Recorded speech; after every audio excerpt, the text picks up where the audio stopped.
मैं अपनी arrange marriage partner से मिलने आता हूँ, पर उसकी डिमांड सुनकर मैं हैरान हो जाता हूँ और कहता हूँ, तुम्हें दहेज में 3 लाख युआन चाहिए? क्या तुम मुझसे मजाक कर रही हो? मेरी आवाज काफी तेज होती है, जिसकी वजह से रेस्टोरेंट में बैठे सारे लोगों का ध्यान हम पर आ जाता है। खैर, मैं आगे कहता हूँ, तुम तो मुझे लूट रही हो। वो लड़की अपना फोन आगे करती है और गुस्से में कहती है, क्या 3 लाख तुम्हारे लिए बहुत बड़ी रकम है? मेरी कजन की पिछले साल ही शादी हुई है और उसे दहेज में 9 लाख युआन मिले हैं। मुझे तुम्हें देख के लगता है कि तुम मुझे अफोर्ड नहीं कर पाओगे, पर बहुत से लोग मुझे अफोर्ड कर सकते हैं। तुम्हें अपने काम पर ज्यादा ध्यान देना चाहिए ताकि तुम्हारे पास कुछ पैसे आ जाए, उसके बाद तुम शादी के बारे में सोचना। खैर, ये सब सुनकर मैं वहाँ से जाते हुए कहता हूँ, मुझे लगता है कि हम एक दूसरे के लिए नहीं बने हैं, इसलिए मैं यहाँ से जा रहा हूँ। ये कहकर मैं आगे जाने लगता हूँ, पर पीछे से वो लड़की कहती है, इसके पास पैसे नहीं थे तो इसने शादी करने के बारे में सोचा भी कैसे? ये हमेशा सिंगल ही रहेगा। मैं उसकी ये सारी बातें सुन लेता हूँ और मुझे बहुत ज्यादा गुस्सा आता है। मैं गुस्से में वहाँ से निकलता हूँ। मैं रास्ते पर चलते हुए अपने मन में कह रहा होता हूँ, मैं लगभग 40 साल का हो चुका हूँ। मैंने अपनी आधी जिंदगी काम करने में बिता दी, पर फिर भी मेरे पास पैसे नहीं है और अब तो कोई मुझसे शादी भी नहीं करना चाहता। मेरी लाइफ कितनी ज्यादा बेकार है। मुझे उसी लड़की की बातें याद आ रही होती हैं। आखिर जिंदगी में मुझसे गलती हो कहाँ गई? मैंने टॉप यूनिवर्सिटी से पढ़ाई करी थी, मुझे लगा था कि अब सब कुछ ठीक हो जाएगा, पर जैसे ही मैं ग्रेजुएट हुआ तभी रियल एस्टेट मार्केट क्रैश हो गई। उसके बाद मुझे कोई भी प्रॉपर जॉब नहीं मिली। मैंने 10 साल किसी तरह अपने आप को संभाला और अब मेरे ऊपर काफी ज्यादा कर्जा हो चुका है। जैसे ही मुझे लगता है कि सब कुछ ठीक होने वाला है, सब कुछ और भी बेकार हो जाता है। तभी अचानक से बारिश भी होने लगती है। मैं अपने मन में सोच रहा होता हूँ, इस शहर में तुम्हारी चॉइसेस तुम्हारे एफर्ट से ज्यादा मैटर करती हैं। अगर जिंदगी मुझे एक और मौका दे देती तो शायद मैं सब कुछ ठीक कर देता। मैं एक कंस्ट्रक्शन साइट के पास खड़ा बारिश में भीग रहा होता हूँ। तभी अचानक एक क्रेन से लोहे के पाइप्स गिरने लगते हैं और वो सीधा मेरे ऊपर गिरने वाले होते हैं। वो लोहे के पाइप्स मेरे ऊपर गिर जाते हैं। मेरी आंखें बंद हो जाती हैं। मुझे अपने सामने कुछ लोग दिखाई देते हैं जो कह रहे होते हैं, कोई जल्दी से एम्बुलेंस को बुलाओ, क्या मैं मरने वाला हूँ? पर मैं ऐसे मरना नहीं चाहता था। तभी अचानक मेरी आंखें खुलती हैं। कोई अचानक से मेरे कंधे पर हाथ रखकर कहता है, अरे यार जिन, तुझे क्या हो गया? तेरा ध्यान कहाँ पर है? मैं पूरी तरह से शॉक हो जाता हूँ। मैं तुरंत इधर उधर देखने लग जाता हूँ। मैं इस टाइम पर लाइब्रेरी में बैठा होता हूँ। मैं अपने आप को ध्यान से देखने लग जाता हूँ। मेरे साथ बैठा लड़का काफी ज्यादा हैरान होता है। मेरे सामने जो फोन रखा होता है मैं उसे पहचान जाता हूँ। ये मेरा पुराना फोन था। जैसे ही मैं उस फोन को ऑन करता हूँ, मैं डेट देखकर काफी ज्यादा शॉक हो जाता हूँ। मैं 2008 में वापस आ चुका होता हूँ। मेरा खुद से एक ही सवाल होता है, क्या मैं सच में टाइम में पीछे आ चुका हूँ? मेरे साथ जो लड़का बैठा होता है वो असल में मेरा दोस्त होता है। मैं टाइम में पीछे आया हूँ या नहीं, ये चेक करने के लिए मैं उसका हाथ काट लेता हूँ और वो दर्द में चिल्लाने लगता है। वो मुझसे कहता है, अरे यार तू पागल हो गया क्या? मेरा हाथ छोड़।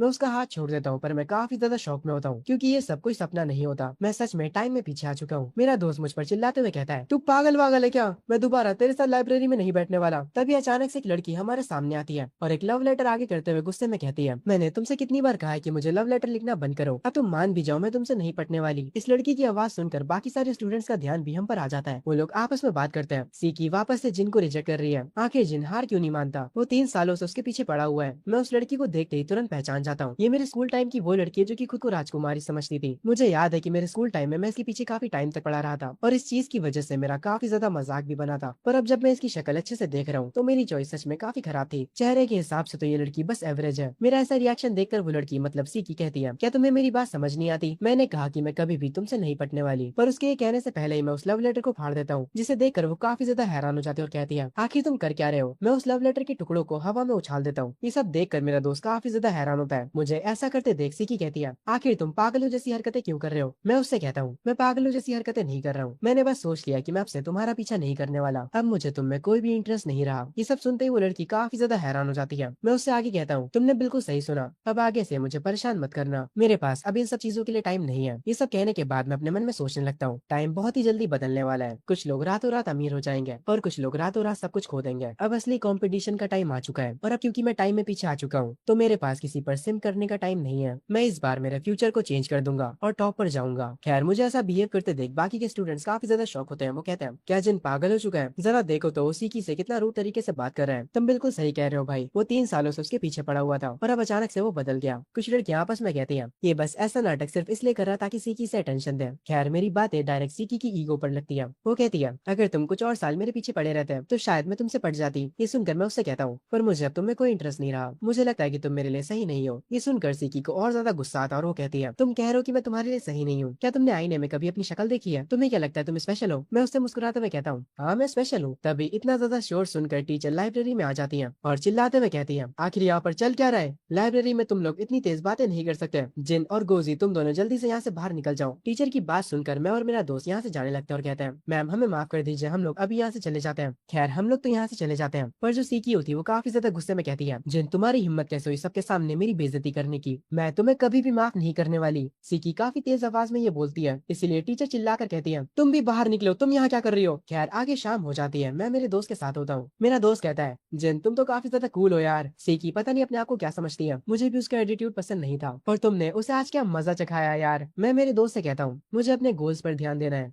लड़कियां सिर्फ और सिर्फ मेरा कमबैक डिले करेंगी। ये सुनकर गोजी कहता है, अरे यार तुम तो आजकल सच में कुछ ज्यादा ही समझदार होने लगे हो। मुझे लगता है कि मुझे भी और बुक्स पढ़नी चाहिए और अपने करियर पर ध्यान देना चाहिए। मैं गोजी की बात बीच में काट कर कहता हूँ, तुम अपने दिमाग को बुक्स पर वेस्ट मत करो, बस मेरे साथ रहो और तुम्हारा करियर खुद ब खुद बन जाएगा। ये सुनकर गोजी काफी ज्यादा खुश हो जाता और कहता है, मुझे पता था तुम ही मेरा असली भाई हो जो कुंभ के मेले में बिछड़ गया था। अब से मैं तुम्हारी सारी बात मानूंगा। खैर तभी से शिफ्ट होता है, मैं अपने घर पर वापस आ जाता हूँ। मेरे डैड जो की न्यूज़पेपर पढ़ रहे होते हैं वो मुझसे कहते हैं, तो आखिरकार तुम वापस आ गए। मेरी मॉम किचन से कहती है, क्या तुम्हें भूख लगी है? आज मैंने तुम्हारे लिए तुम्हारा पसंदीदा खाना बनाया है। मेरे डैड मेरे पास आकर कहते हैं, तुम जरूर से थक गए होगे। अपने मॉम एंड डैड को वापस से देखने के बाद मैं वहीं पर खड़ा रह जाता हूँ। मेरे मॉम एंड डैड मुझसे पूछते हैं, आखिर अब तुम्हें क्या हो गया? मैं बहुत ज्यादा इमोशनल हो जाता हूँ, मेरी आंखों से आंसू तक आ जाते हैं। मैं तुरंत उन दोनों को हक कर लेता हूँ और कहता हूँ, मैंने आप दोनों को बहुत ज्यादा मिस करा। ये सुनकर मेरे डैड मुझसे कहते हैं, पागल लड़के, तुम हमें मिस क्यों कर रहे थे? हम तो हमेशा ही घर पर होते हैं और तुम रो क्यों रहे हो? क्या किसी ने तुम्हें भूली करा है? मेरी आंखों में आंसू देखने के बाद मेरी मॉम भी थोड़ी इमोशनल हो जाती है और कहती है, क्या तुम्हारे साथ कुछ हुआ है? तुम हमें बता सकते हो? मैं उनसे कहता हूँ, नहीं मैं बिल्कुल ठीक हूँ और अब तो मैं और भी ज्यादा ठीक हूँ। ये सुनकर मेरी मॉम कहती है, तुम्हें ऐसे ही रहना चाहिए, हमेशा खुश। और आज मैंने जितनी भी डिशेस बनाई है वो सारी तुम्हारी फेवरेट है। जल्दी से जाओ और फ्रेश होकर आओ। अपने पेरेंट्स को दोबारा से देखकर और उनकी बातें सुनकर मैं अपने आंसू पोंछते हुए अपने मन में कहता हूँ, मैंने पिछली जिंदगी में अपना कितना ज्यादा टाइम वेस्ट करा था। मुझे यकीन नहीं हो रहा कि मैं वापस आ गया। इस बार मैं बहुत ज्यादा पैसे कमाने वाला हूँ और इन पैसों से अपने पेरेंट्स को एक अच्छी लाइफ दूंगा। इस बार मैं सब कुछ बदल दूंगा। खैर आगे मैं अपने पेरेंट्स के साथ बैठा डिनर कर रहा होता हूँ। मेरे डैड कहते हैं, तुम आखिर कुछ खा क्यों नहीं रहे हो? ये लो ये खाओ, तुम अभी भी अपने ग्रोइंग स्टेजेस में हो, तुम्हें ज्यादा खाना खाना चाहिए। खैर आगे मैं अपने पेरेंट्स से कहता हूँ, मुझे आप दोनों से बहुत ज्यादा जरूरी बात करनी है। मैं अपना खुद का बिजनेस स्टार्ट करना चाहता हूँ और उसके लिए मुझे 5 मिलियन युआन चाहिए। ये सुनकर मेरे डैड तो हैरान हो जाते हैं, पर मेरी मॉम तो मेरे ऊपर अपना खाना ही थूक देती है और गुस्से में कहती है, तुम्हारी हिम्मत कैसे हुई 5 मिलियन मांगने की? वो मेरा कान खींचते हुए कहती है, क्या मुझे देखकर तुम्हें लगता है कि मेरे पास 5 मिलियन होंगे? तुम्हारे डैड सिर्फ 3,000 महीना कमाते हैं। इतने पैसे तुम्हें देने के लिए तुम्हारे डैड को कम से कम 500 सालों तक काम करना पड़ेगा। खैर मेरे डैड मेरी मॉम से कहते हैं, अब बस भी करो, वो अभी भी बच्चा ही है, उसे सही और गलत की पहचान नहीं है, इसीलिए उस पर गुस्सा मत हो। मेरे डैड मेरे पास आकर अपना हाथ मेरे कंधे पर रखकर कहते हैं, मेरे बेटे 5 मिलियन बहुत ज्यादा होते हैं, आखिर तुम्हें उतने पैसे क्यों चाहिए? मैं तुरंत खड़ा हो जाता हूँ और उनसे कहता हूँ, मेरे पास एक प्लान है। मुझे कहीं से एक चीज पता चली है, हमारा जो पुराना एरिया है सरकार उसे जल्द ही रीडेवलप करने वाली है। मैं सोच रहा हूँ कि मैं वहाँ पर 2 बिल्डिंग्स खरीद लूँ और जैसे ही वो एरिया रीडेवलपमेंट के लिए पास हो जाता है तो हमने जो बिल्डिंग्स खरीदी है उसका प्राइस 10 गुना ज्यादा हो जाएगा। मेरे डैड तो मेरी बात सुनकर हैरान होते हैं, पर मेरी मॉम बिल्कुल फ्री होकर कहती है, मुझे पता है कि तुम्हें ये जानकारी कहाँ से मिली है, तुमने जरूर कोई सपना देखा होगा, पर हमें माफ करना, हमारे पास 5 मिलियन नहीं है और अब चुपचाप जाकर बर्तन धो। मेरे पास 5 मिलियन युआन तो नहीं है, पर मैं तुम्हें 50 युआन दे सकती हूँ। ये सुनकर मैं मेरी मॉम से कहता हूँ, सिर्फ 50? आप मेरी बेइज्जती कर रही है क्या? 50 युआन में तो कुछ भी नहीं होता। मैं बर्तन धोते हुए अपने मन में सोच रहा होता हूँ, क्या मेरी गरीबी मुझे अमीर बनने देगी? पर कुछ भी हो जाए मैं किसी न किसी तरीके से पैसे जरूर कमाऊंगा और वैसे भी मैं मेरे पेरेंट्स को ब्लेम नहीं कर सकता। मैं इस उम्र में उनके सामने बिजनेस और प्रॉपर्टी खरीदने के बारे में बात कर रहा हूँ तो ये तो आम बात है कि वो मुझे पागल समझेंगे और इसके लिए मैं अपनी फैमिली को भी ब्लेम नहीं कर सकता। वो भी कोई अमीर नहीं है कि उनके पास बहुत सारे पैसे हों। मुझे कोई और रास्ता ढूंढना होगा। पहले मुझे किसी तरीके से कुछ पैसे इकट्ठा करने होंगे। भले ही मुझे पता है कि पैसे कैसे बनाने हैं, पर पैसे बनाने के लिए भी मुझे पैसे चाहिए होंगे। पर इतने ज्यादा पैसे मैं इतनी जल्दी कहाँ से लाऊंगा? पीछे से मेरे डैड मुझे देखते हुए अपने मन में कहते हैं, इस बच्चे के सपने सच में काफी बड़े हैं, पर ये जल्दी ही सब कुछ समझ जाएगा। खैर अगले दिन मैं लाइब्रेरी में बैठकर वापस से सोचने लगता हूँ। मैं हर उस तरीके के बारे में लिखने लगता हूँ जिसकी मदद से मैं पैसे कमा सकता हूँ। थोड़ी देर बाद मैं एक चिप्स का पैकेट फाड़ता हूँ और उसे खाने लगता हूँ। मैं जब अपने मन में पैसे बनाने के बारे में सोच रहा होता हूँ तभी एक बहुत ही सुंदर लड़की मेरे सामने आकर बैठ जाती है। इस लड़की का नाम नैनशु है। मैं इसे जानता हूँ। नैनशु को बहुत सारे लड़के पसंद करते हैं। जैसे ही नैनशु मेरे सामने आकर बैठती है हर एक लड़का उसकी तरफ देखने लगता है। नैनशु का परिवार बहुत ही ज्यादा अमीर है। ये एक बहुत ही होशियार लड़की है जो कि चुप रहना पसंद करती है। ये हम सारे लड़कों की औकात के बाहर है। ये हमारी यूनिवर्सिटी की असली गॉडेस है। स्कूल में ये बहुत ज्यादा फेमस है, पर कोई भी इसके बारे में अच्छे से नहीं जानता। वो सबसे ज्यादातर दूरी बनाकर रखती है। तभी चिप्स खाते खाते मुझे एक आइडिया आता है और मैं अपने मन में कहता हूँ, एक सेकंड रुको, मैंने ये पहले क्यों नहीं सोचा? अगर मैं किसी तरीके से इस लड़की को अपनी गर्लफ्रेंड बना लूं तो मुझे पैसों की चिंता करने की जरूरत ही नहीं पड़ेगी। पर इसे गर्लफ्रेंड बनाने से पहले मुझे इसका दोस्त बनना होगा, फिर आगे चलकर मैं इसे अपना एंजल इन्वेस्टर बनाऊंगा। अगर मैं सच में इसका बॉयफ्रेंड बन जाता हूँ तो स्टार्टअप फंड्स के बारे में तो छोड़ो, मेरा फ्यूचर और भी बहुत ज्यादा अच्छा हो जाएगा। पर आखिर इतनी प्यारी लड़की को कैसे लड़के पसंद होंगे? क्या इसे कोई आर्टिस्ट लड़का पसंद होगा या अपनी ही तरह किसी अमीर फैमिली का लड़का? मुझे इस लड़की के बारे में कितना कम पता है। जब मैं ये सब बातें कर रहा होता हूँ तभी उस लड़की की नजर मेरे ऊपर पड़ जाती है। मेरा चेहरा लाल हो जाता है और मैं तुरंत नीचे देखने लगता हूँ अपने चिप्स खाते हुए। मेरे पूरे चेहरे पर पसीना आ जाता है और मैं अपने मन में सोचता हूँ मुझे उसे ऐसे नहीं देखना चाहिए। पहले मुझे इसे यकीन दिलाना होगा कि मैं सिर्फ इसका दोस्त बनना चाहता हूँ, और मुझे इसे ये भी यकीन दिलाना होगा कि मैं इसके पैसे और इसके लुक्स के पीछे बिल्कुल भी नहीं हूँ। पर तभी अचानक से वो लड़की अपना हाथ आगे बढ़ाकर मेरे चिप्स के पैकेट में से चिप्स लेने लगती है, जो का शौक होता हूँ। जब मैं उसकी तरफ कंफ्यूजन से देखता हूँ तब वो तुरंत अपना चेहरा दूसरी तरफ कर लेती है और वापस अपनी सीट पर बैठ जाती है और अपनी किताब को आगे कर अपना मुंह छुपा लेती है। मैं थोड़ा हैरान तो होता हूँ, पर थोड़ी ही देर में मुझे समझ आ जाता कि अभी हुआ क्या। मैं अपने चिप्स के पैकेट को उसकी तरफ आगे करता हूँ और चुपचाप विंडो की तरफ देखने लगता हूँ। वो अपना हाथ आगे बढ़ाकर एक चिप्स उठाती है और किताब के पीछे से उसे खाने लगती है। ये देखकर मेरे चेहरे पर एक स्माइल आ जाती है और मैं समझ जाता हूँ। मैं अपने मन में कहता हूँ ये लड़की तो सच में बहुत ज्यादा क्यूट है। मैंने सही सोचा था, एक अमीर लड़की जो कि कभी भी किसी से बात नहीं करती थी, वो असल में एक लिटिल हैमस्टर है जिसे पेड़ के पीछे छुपकर स्नैक्स खाना बहुत पसंद है। मैं उसके पास जाकर कहता हूँ क्या तुम्हें ये पसंद आया? वो लड़की थोड़ी शौक होती है पर वो अपनी किताब को नीचे करके कहती है हाँ ये काफी अच्छा है। मैं उसके और पास जाता हूँ और कहता हूँ अब क्योंकि तुमने मेरे चिप्स खा लिया तो अब से हम दोस्त हुए हैं ना? नैन्शी मुझे देखकर थोड़ी डर जाती है पर आगे वो कहती है हाँ हम दोस्त हैं क्योंकि मैंने तुम्हारे स्नैक्स खाए हैं। मैं थोड़ा सीरियस हो जाता हूँ और कहता हूँ हाँ बिल्कुल सही, और तुम्हें पता है दोस्तों को हमेशा एक दूसरे की मदद करनी चाहिए। मैंने तुम्हारी मदद करी और तुम्हें अपने चिप्स दिए, तो क्या तुम भी मेरी मदद करोगी? ये सुनकर नैन्शु मेरे पास आकर कहती है क्या तुम किसी मुसीबत में हो? मैं तुम्हारी मदद कैसे कर सकती हूँ? मैं उससे कहता हूँ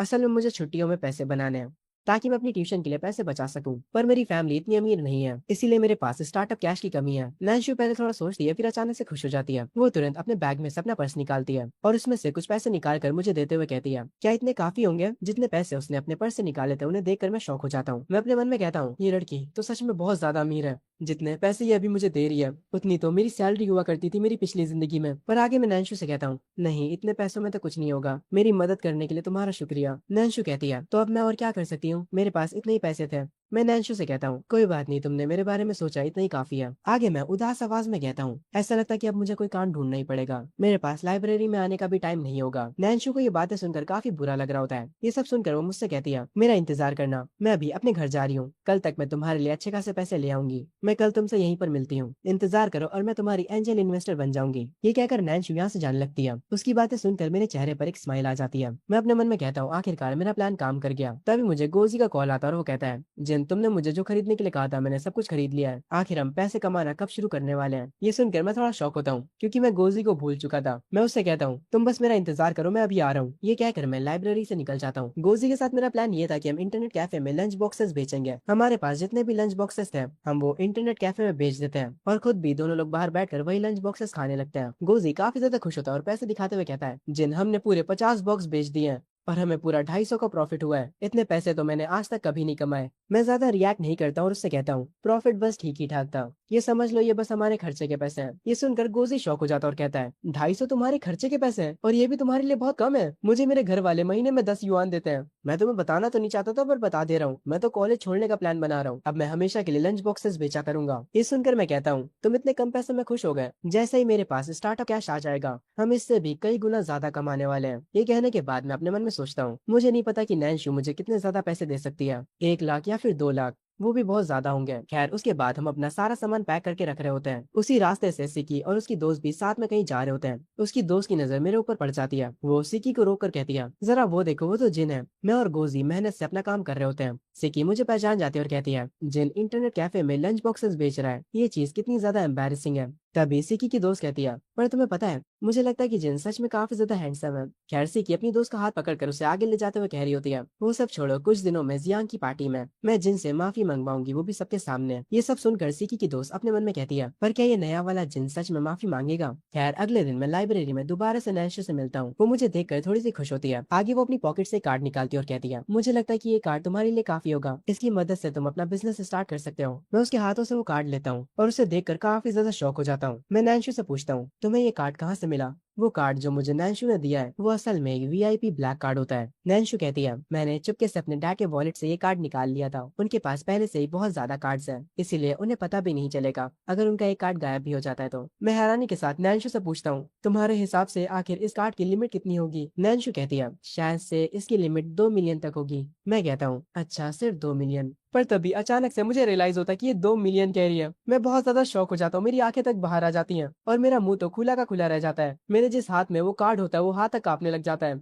मैं अपने मन में सोचता हूँ एक अमीर लड़की जिसे मैं ज्यादा समय से नहीं जानता हूँ, उसने मुझे 2 मिलियन दे दिया बिना मुझे अच्छे से जाने। मेरे पूरे शरीर से पसीना आने लगता है और मैं अपने मन में कहता हूँ, क्या सारे के सारे अमीर लोग ऐसे ही होते हैं? मैं उम्मीद करता हूँ कि मैं अरेस्ट ना हो जाऊँ। नैन्शु शर्माते हुए मुझसे पूछती है, जिन क्या इतने पैसे काफी नहीं है? अगर तुम्हें और पैसे चाहिए तो मैं एक और कार्ड चुरा सकती हूँ। कितनी अच्छी लड़की है यार ये। खैर, स्टोरी पर वापस आते हैं। मैं अपने हाथ आगे कर उसे मना करते हुए कहता हूँ, नहीं नहीं, ऐसा मत करना, इतने में सब कुछ हो जाएगा। पर प्लीज और कार्ड मत चुराना। मैं दूसरी तरफ ना चेहरा करके अपने मन में कहता हूँ, यस, मैंने कर दिखाया। मैं तुरंत उठकर उस कार्ड को अपनी पॉकेट में रख लेता हूँ और नैन्शु का हाथ पकड़कर कहता हूँ, मुझे नहीं पता कि मैं तुम्हें शुक्रिया कैसे बोलूं। मैं तुम्हारे पैसे जितनी जल्दी हो सके वापस कर दूंगा। नैन्शु का चेहरा पूरा लाल हो जाता है। वो तुरंत अपने हाथ छुड़ा लेती है और अपनी नजरें नीचे करके कहती है, अगर तुम सच में मुझे शुक्रिया करना चाहते हो तो वो चिप्स दोबारा ले आना। मैंने पहले कभी उन्हें नहीं खाया था। ये सुनकर मैं हैरान हो जाता हूँ और उसे देखने लगता हूँ। मैं अपने मन में कहता हूँ, इतनी अमीर लड़की ने कभी वो चिप्स नहीं खाया। लगता है इसकी फैमिली कुछ ज्यादा स्ट्रिक्ट है। ये काफी बुरी बात है। मैं मुस्कुराते हुए उससे कहता हूँ, कोई भी प्रॉब्लम नहीं है, मैं अगली बार तुम्हारे लिए बहुत सारे चिप्स लेकर आऊंगा। तो मैं जितना खाना हो खा लेना। ये सुनकर नैन्शु खुश हो जाती है और कहती है, बहुत बढ़िया, पर अब मुझे जाना होगा। मेरे डैड ने कहा कि मैं अपने ड्राइवर को ज्यादा वेट नहीं करवा सकती हूँ। मैं तुमसे बाद में मिलती हूँ, बाय। ये कहकर नैन्शु यहाँ से चली जाती है। मैं अपनी पॉकेट पर हाथ रखते हुए अपने मन में कहता हूँ,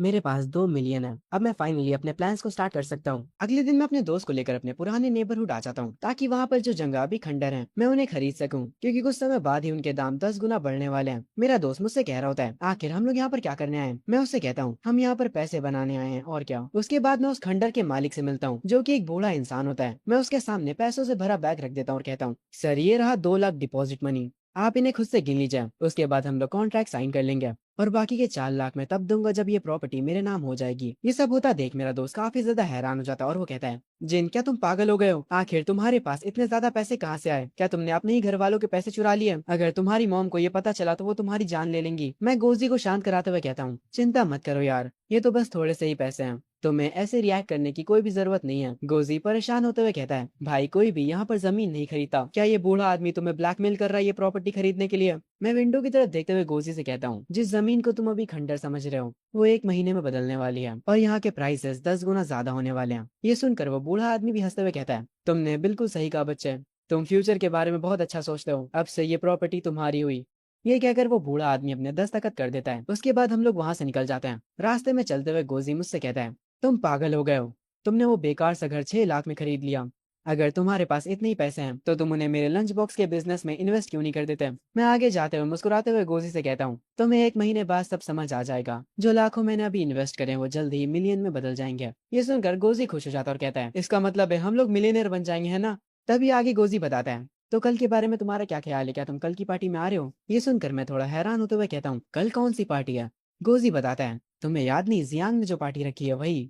तभी मुझे पुरानी मेमोरीज याद आती हैं। जियांग की पार्टी में सारे अमीर बच्चे भरे हुए थे। वो सारे के सारे लोग मुझे और गोजी को इग्नोर कर रहे थे और हमारा मजाक बना रहे थे। जैसे ही मुझे वो मेमोरी याद आती है मैं आगे चलते हुए गोजी से कहता हूँ, नहीं मैं नहीं जाऊंगा उस पार्टी में। कल करने के लिए मेरे पास और भी बहुत ज्यादा इंपॉर्टेंट चीजें हैं। ये सुनकर गोजी हैरान होकर कहता है, हे रुको, पर सिक्की भी उस पार्टी में आने वाली है और वो सबसे कही जा रही है कि वो तुमसे कल की पार्टी में माफी मंगवाएगी, वो भी सबके सामने। ये सुनकर मैं कहता हूँ, आखिर ये सिक्की है कौन? मैं उसे नहीं जानता। और ये कहकर मैं वहां से चला जाता हूँ। तभी से ही शिफ्ट होता अगले दिन जियांग की पार्टी पर। वहाँ पर सारे अमीर बच्चे बैठे आपस में बातें कर रहे होते हैं। जियांग सबसे कहता है, आज सब लोग दिल खोलकर मजे करो, तुम लोगों को जो खाना है वो ऑर्डर कर सकते हो, उस सब का बिल मैं भरूंगा। ये सुनकर सारे लोग खुश हो जाते हैं। तभी जियांग नोटिस करता है कि जिन यहाँ पर नहीं आया है। वो बाकी के लोगों से पूछता है कि आज की पार्टी में जिन नहीं आने वाला? एक लड़का जिसके हाथ में माइक होता है वो कहता है, अरे जिन तो वही लड़का है ना जो कि सीकी के पीछे पड़ा हुआ था। सारे लोग मिलकर फिर जिन का मजाक उड़ाने लगते हैं। कुछ लोग तो उसकी गरीबी का भी मजाक उड़ाते हैं। सब लोग जिन के ऊपर हंस रहे होते हैं। तभी जियांग आकर सीकी से पूछता है, सीकी क्या आजकल जिन तुम्हें अवॉइड कर रहा है? मैंने सुना कि उसने लाइब्रेरी में अपना ही लिखा हुआ लेटर फाड़ दिया और ये भी कहा कि तुम उसके लायक नहीं हो।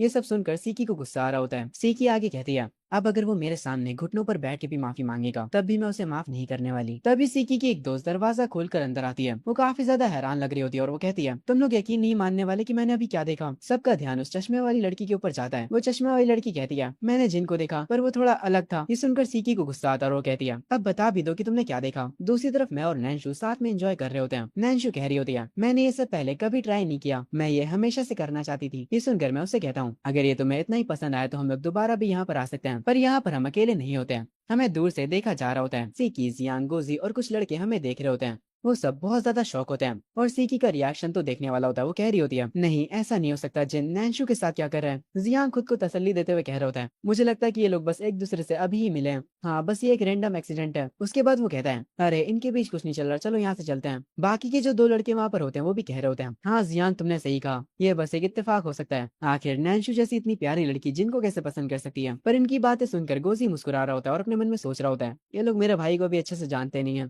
मेरे भाई ने बिना सोचे समझे 6 लाख का घर खरीद लिया, तो नैन्शु को पटाना उसके लिए कोई मुश्किल बात नहीं है। गोजी अपने मन में कह रहा होता है, कुछ भी हो जाए मैं हमेशा मेरे भाई जिन के साथ ही रहने वाला हूँ। पर ये सब देखकर सीकी काफी ज्यादा उदास हो जाती है और अपने मन में सोचने लगती है, ये यहाँ पर क्या हो रहा है, जिनके पास तो कुछ भी नहीं है, तो फिर नैन्शु उसके साथ क्यों है। फिर उसे गुस्सा भी आता है। खैर आगे सीन शिफ्ट होता है 1 महीने बाद। मैं एक प्राइवेट स्विमिंग पूल में होता हूँ। मेरे फोन पर पैसों का मैसेज आ जाता है, वही पैसे जो मैंने उस खंडर को बेचकर कमाए होते हैं। वो 6 लाख जो मैंने लगाए थे, उससे मुझे 1.7 मिलियन का फायदा होता है। मैं वो मैसेज देखकर काफी खुश होता हूँ। अब समय आ गया, ये जो प्रॉफिट मुझे अभी हुआ है उसे कहीं और इन्वेस्ट करने का। पैसों से ही पैसे बनते हैं, अब मेरे अमीर बनने के दिन जल्द ही आने वाले हैं। वैसे मैं इस स्विमिंग पूल में अकेला नहीं आया होता हूँ। नैन्शु को उसके स्विमिंग सूट में देखने के बाद मेरे मन में बस एक ही चीज आती है, नैन्शु का फिगर तो सच में काफी अच्छा है। मेरा यहाँ पर आने का आइडिया सच में काफी अच्छा था। नैन्शु मुझे मुस्कुराता हुआ देखकर मुझसे पूछती है, जिन तुम तो काफी खुश लग रहे हो, क्या तुम्हारे साथ कुछ अच्छा हुआ है। मैं नैन्शु से अपनी नजरें हटाकर कहता हूँ, मैं जल्द ही तुम्हारे पैसे तुम्हें लौटाने वाला हूँ। ये सुनकर नैन्शु थोड़ी सी उदास हो जाती है और कहती है, क्या मुझे पैसे वापस करने के बाद भी तुम मेरे साथ घूमोगे। ये सुनकर मैं कहता हूँ, हाँ क्यों नहीं, हम बहुत अच्छे दोस्त हैं। और सच बोले तो तुम्हारे साथ डेट पर आकर मुझे काफी अच्छा लगा। ये सुनकर नैन्शु काफी ज्यादा खुश हो जाती है। आगे वो मुझसे पूछती है, तो अब जब तुम्हारे पास पैसे आ गए हैं तो तुम उनका क्या करने वाले हो। ये सुनकर मैं कहता हूँ, क्योंकि अब मेरा अच्छा खासा प्रॉफिट हो चुका है, तो अब मैं खुद का बिजनेस स्टार्ट करने वाला हूँ। ये सुनकर नैन्शु काफी ज्यादा एक्साइटेड हो जाती है और कहती है, ये तो कमाल का है, तुम कब स्टार्ट करने वाले हो। मैं उसे समझाना शुरू करता हूँ, पहले तो मैं यांग शुआन के फैमिली रेस्टोरेंट में इन्वेस्ट करने का सोच रहा हूँ। वहाँ का फूड काफी ज्यादा अच्छा होता है। और उसके बाद मैं ब्यूटी सैलून खोलूंगा, और उसके बाद मैं एक्सेसरीज की शॉप भी खोलना चाहता हूँ। और आखिरी में जो यहाँ का सबसे फेमस बार है मैं उसे बुक करूंगा। कुछ समय बाद मैं वो सारी चीजें कर लेता हूँ जो कुछ भी मैंने कहा था। मैंने यहाँ का जो सबसे बड़ा क्लब अभी बुक करा है, उसके पीछे एक रीजन है। ब्लू स्टार का फाइनल्स जल्दी ही शुरू होने वाला है, और ये जो सबसे बड़ा क्लब मैंने बुक करा है वो मेरा बहुत ज्यादा फायदा करवाने वाला है। हम देखते हैं जो पब्लिक होती है वो रोड पर खड़े होकर एक बड़ी सी स्क्रीन पर फुटबॉल का मैच देख रहे होते हैं और यही कह रहे होते हैं कि आज रात के मैच में कौन जीतने वाला है। दूसरी तरफ हम लोग देखते हैं सीकी को, जो कि जियांग के साथ होती है और उनके साथ उसकी एक दोस्त भी होती है। सिकी कह रही होती है, आज रात फाइनल मैच है, हम लोग वो मैच चलकर किसी क्लब में देखा जाएगा। ये सुनकर जियांग कहता है, तुम्हारा ये आइडिया बढ़िया है, हम लोग क्लब में बड़ी स्क्रीन पर वो मैच देखेंगे। तभी हम उनके पीछे गोजी को देखते हैं, जो कि कह रहा होता है उनसे, क्या मैं भी तुम लोगों के साथ आ सकता हूँ। सिकी पीछे मुड़कर उससे कहती है, हाँ पर तुम कोई मुसीबत मत खड़ी करना और हमारे साथ ही रहना। गोजी उसके पास आता और हंसते हुए कहता है, तुम्हारा शुक्रिया सिकी, तुम सच में काफी अच्छी हो। सिकी कहती है, हाँ वो तो मैं हुई। पर तभी सीन शिफ्ट होता है शाम में, जब सिकी काफी ज्यादा गुस्से में होती है। वो गुस्से में चिल्लाते हुए कह रही होती है, किसी ने पूरा क्लब ही बुक करके रखा है। जियांग कह रहा होता है, मैंने सारे क्लब्स में फोन करके पूछा, पर आज वो सारे के सारे फुल हैं। चश्मे वाली कहती है, अब हम क्या करेंगे, ये मैच 4 सालों में एक बार होता है, मैं इसे मिस नहीं करना चाहती। तभी गोजी अपना हाथ उठाकर कहता है, मेरे पास एक आइडिया है। सिकी कहती है, तुम्हारे पास कौन सा आइडिया है। गोजी कहता है, हमें जिन को कॉल करना होगा, उसने 3 लाख देकर शहर का सबसे बड़ा क्लब बुक करा है। उसका प्लान था उस क्लब को बुक करके फाइनल्स के मैच का फायदा उठाना, पैसे कमाने के लिए। ये सुनकर पहले तो सिकी को यकीन नहीं होता और वो कहती है, 3 लाख युआन, वो भी जिन के पास। बकवास करना बंद करो गोजी। तभी सिकी की एक दोस्त सिकी से कहती है, तुम्हें जिन के बारे में ऐसा नहीं बोलना चाहिए। जिन अब काफी ज्यादा अमीर हो चुका है, उसने मेरी मॉम के साथ मिलकर ब्यूटी सैलून खोला है और उस बिजनेस से उसने काफी ज्यादा पैसे छापे हैं, यहाँ तक कि मेरी मॉम ने मेरी पॉकेट मनी भी डबल कर दिया। ये सुनकर गोजी कहता है, हाँ तुमने बिल्कुल सही कहा, और मेरे भाई जिन ने तो यांग शुआन के फैमिली रेस्टोरेंट में भी इन्वेस्ट करा है। ये सब सुनकर तो सिकी के होश ही उड़ जाते हैं। वो अपने मन में कह रही होती है, मुझे यकीन नहीं हो रहा कि जिन इतना अमीर हो चुका है। क्या वो पहले से इतना अमीर था और मुझसे छुपा रहा था। तभी सिकी की एक दोस्त उसका हाथ पकड़कर कहती है, सिकी जिन तो तुम्हारे पीछे पागल था है ना, तो तुम उससे मदद क्यों नहीं मांगती। सिकी जब अपनी दूसरी दोस्त की तरफ देखती है तो वो भी आंखों ही आंखों में सिकी से कह रही होती है यही करने को। सिकी काफी ज्यादा एम्बेरस होती है और वो अपना फोन उठाकर कहती है, तो क्या अब मुझे जिन से मदद मांगनी होगी। वो काफी ज्यादा एम्बेरस होती है, पर फिर वो जिन को कॉल लगा देती है, पर जिन उसका कॉल काट देता है। ये देखकर सिकी को काफी गुस्सा आता है। वो अपने फोन पर चिल्लाने लगती है और कहती है, अब जिन कितनी औकात हो गई कि वो मेरा फोन काटेगा। गोजी कहता है, शायद से जिन बिजी हो सकता है, तुम उसे दोबारा कॉल क्यों नहीं करती। सिकी दोबारा कॉल करने के लिए तैयार हो जाती है और दोबारा से जिन को कॉल लगाती है, पर इस बार तो जिन सिकी को ब्लॉक ही कर देता है। एक बार जरा सिकी का रिएक्शन देखो। दूसरी तरफ मैं एक बुक स्टोर में बैठा बुक पढ़ रहा होता हूँ। मैं इस टाइम नैन्शु के साथ होता हूँ। मैं अपना फोन उठाकर टाइम चेक करता हूँ। तभी नैन्शु अपनी बुक रखकर मुझसे कहती है, जिन क्या हम दोबारा से कहीं जा सकते हैं। मैं मुस्कुराते हुए नैन्शु से कहता हूँ, हाँ क्यों नहीं, मुझे बताओ तुम्हें कहाँ जाना है। ये सुनकर नैन्शु थोड़ी सी उदास हो जाती है और अपनी बुक वापस से उठा लेती है और कहती है, मुझे नहीं पता, मेरे डैड मुझे ज्यादा दूर नहीं जाने देते हैं। ये सुनकर मैं सोचने लग जाता हूँ और फिर स्माइल करते हुए उससे कहता हूँ, मैं तुम्हें एक बहुत अच्छी जगह ले जाऊंगा जहाँ पर तुम फुटबॉल मैच देख सकती हो और वहाँ पर काफी सारे स्नैक्स भी होंगे। क्या तुम मेरे साथ आना चाहोगी। ये सुनकर नैनशु काफी ज्यादा एक्साइटेड हो जाती है और कहती है, क्या तुम सच कह रहे हो, हम कहाँ जाने वाले हैं? तभी से ही शिफ्ट होता है रात में। मैं नैनशु को उसी क्लब में लेकर आता हूँ जो मैंने बुक करा था। नैनशु वहां पर आकर थोड़ा शर्मा जाती है और कहती है, ये तो एक क्लब है, यहाँ पर तो बड़े लोग आते हैं ना? क्या मैं बड़ी हो चुकी हूँ? मैं उसके सर पर हाथ रखते हुए कहता हूँ, हाँ तुम बड़ी हो चुकी हो। उसके बाद मैं उसे उसकी वीआईपी सीट दिखाता हूँ। मैंने उसके लिए काफी सारे स्नैक्स भी वहाँ पर रखवाए होते हैं, जिन्हें देखकर नैनशु काफी ज्यादा खुश हो जाती है। मैं भी अपनी सीट पर बैठ जाता हूँ और उससे कहता हूँ, यहाँ से मैच काफी अच्छे से दिखेगा, तुम आराम से बैठकर यहाँ पर स्नैक्स भी खा सकती हो, और अगर तुम्हें और कुछ खाना है तो तुम ऑर्डर भी कर सकती हो। नैनशु कहती है, तो क्या क्लब ऐसे होता है? मुझे ये जगह पसंद आई। तभी वहाँ का एक एम्प्लॉय आकर मुझसे कहता है, सर क्लब के बाहर कुछ बच्चे कह रहे हैं कि वो आपसे मिलना चाहते हैं। मैं कहता हूँ ठीक है, मैं अभी आता हूँ। कुछ देर बाद मैं क्लब से बाहर आता हूँ। गोजी मुझे दूर से हाथ दिखाता हुआ कहता है, जिन मेरे भाई हम यहाँ पर हैं। उसके साथ सीकी और उसके दोस्त भी होते हैं। मैं उन्हें देखकर कहता हूँ, आखिर तुम सब यहाँ पर क्या कर रहे हो? गोजी सबसे कहता है, मैंने तुम लोगों से कहा था कि मेरे भाई जिन ने ये प्लेस पहले से ही बुक कर रखा है। अब तो तुम लोगों को मुझ पर यकीन है ना? जो सीकी होती है वो जिन से कुछ कहने जा रही होती है, पर गोजी बीच में आकर कहता है, जिन मेरे भाई हम सबको ब्लू स्टार कप का फाइनल मैच देखना है। बाकी सारे क्लब्स ऑलरेडी फुल हैं, क्या तुम हमारी मदद कर सकते हो? मैं मुस्कुराकर उन लोगों से कहता हूँ, मैं सिर्फ अपने भाई गोजी को अंदर बुलाता, पर तुम लोग उसके साथ आए हो इसीलिए तुम भी अंदर आ सकते हो। मैं उन सबको अंदर बुला लेता हूँ। सीकी अंदर आने में थोड़ा टाइम लगा रही होती है। उसकी दोस्त उसका हाथ पकड़ कर कहती है, अब चलो भी अंदर, तुम्हें मैच नहीं देखना क्या? और वो उसे अंदर खींच लाती है। मैं, गोजी और जियांग जब क्लब के अंदर आते हैं तब जियांग मुझसे पूछता है, जिन क्या तुमने सच में ये प्लेस 3 लाख देकर बुक करा है? आखिर तुम्हारे पास इतने ज्यादा पैसे आए कहाँ से? मैं रुक कर उससे बताता हूँ, इस प्लेस को बुक करने में मेरे सिर्फ 3 लाख नहीं लगे, बाकी चीजें मिलाकर मेरे पूरे 3,70,000 खर्च हुए हैं। ये सुनकर वो सारे लोग हैरान हो जाते हैं, यहाँ तक कि गोजी भी। ये सुनकर जियांग थोड़ा चिड़चिड़ा भी हो जाता है। खैर मैं सीट पर बैठा देता हूँ और वहाँ के मैनेजर से कहने लगता हूँ, ये पीले बालों वाला लड़का मेरा भाई है, और इसके साथ जो लोग हैं वो सब जितना भी पैसा खर्च करेंगे उस सब का बिल मैं भर दूंगा। ये सब सुनकर गोजी की जो नाक होती है वो काफी लंबी हो जाती है। उसे काफी अच्छा लग रहा होता है कि उसका दोस्त उसे काफी अच्छे से ट्रीट कर रहा होता है। आगे सब लोग अपनी सीट्स पर बैठे होते हैं, पर जियांग और सीकी का मूड काफी खराब होता है। सीकी की चश्मे वाली दोस्त कहती है, मैंने कभी नहीं सोचा था कि हमें फाइनल्स देखने के लिए जिनकी मदद लेनी होगी। ये सुनकर जियांग कहता है, उसने हमारे लिए इतना भी कुछ खास नहीं करा है, उसने बस पहले से ही क्लब बुक कर रखा था, आखिर वो इतना शो ऑफ क्यों कर रहा है? सीकी काफी उदास होती है जैसे उसे कुछ अच्छा ही ना लग रहा हो। तभी सीकी के एक दोस्त की नजर नैनशु पर पड़ जाती है। वो सबसे कहती है, जरा उधर देखो। नैनशु को देखकर सीकी काफी ज्यादा हैरान हो जाती है। वो अपने मन में कह रही होती है, आखिर नैनशु यहाँ पर क्या कर रही है? हमारे स्कूल की सबसे फेमस और रिच लड़की, वो इस क्लब में अकेली क्या कर रही है? जियांग भी काफी हैरान होता है और वो अपने मन में कहता है, एक सेकंड, ये बार तो जिन ने बुक कर रखा है, कहीं ये उस टाइप की स्टोरी तो नहीं है जहाँ पर एक अमीर लड़की एक गरीब लड़के के प्यार में पड़ गई? पर नहीं, मैं जिन को मेन कैरेक्टर बनते हुए नहीं देख सकता। सारे लोग क्लब में एंजॉय कर रहे होते हैं। जियांग एक बार फिर से नैनशु की तरफ देखकर कहता है, नहीं, ये बस एक इत्तेफाक हो सकता है, शायद से नैनशु को स्पोर्ट्स काफी पसंद होगा और वो अकेली बस मैच देखने के लिए आई है। उसके बाकी दोस्त भी इस बात पर एग्री करते हैं, पर तभी उनमें से एक लड़की अपना हाथ आगे करते हुए कहती है, जरा देखो तो जिन नैनशु की तरफ जा रहे हैं। मैं नैनशु के पास जाकर बैठ जाता हूँ। जियांग को ये देखकर काफी गुस्सा आता है और वो कहता है,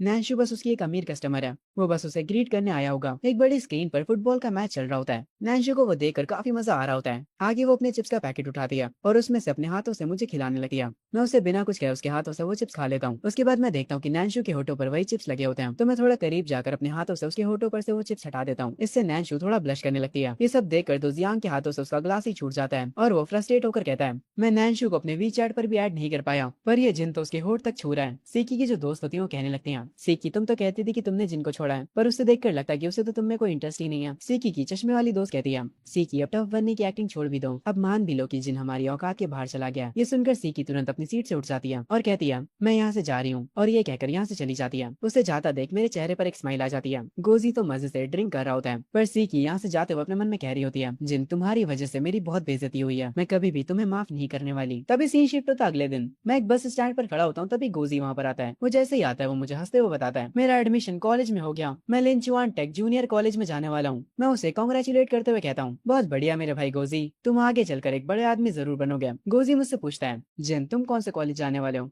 मुझे याद है तुम्हारे मार्क्स काफी अच्छे आए थे।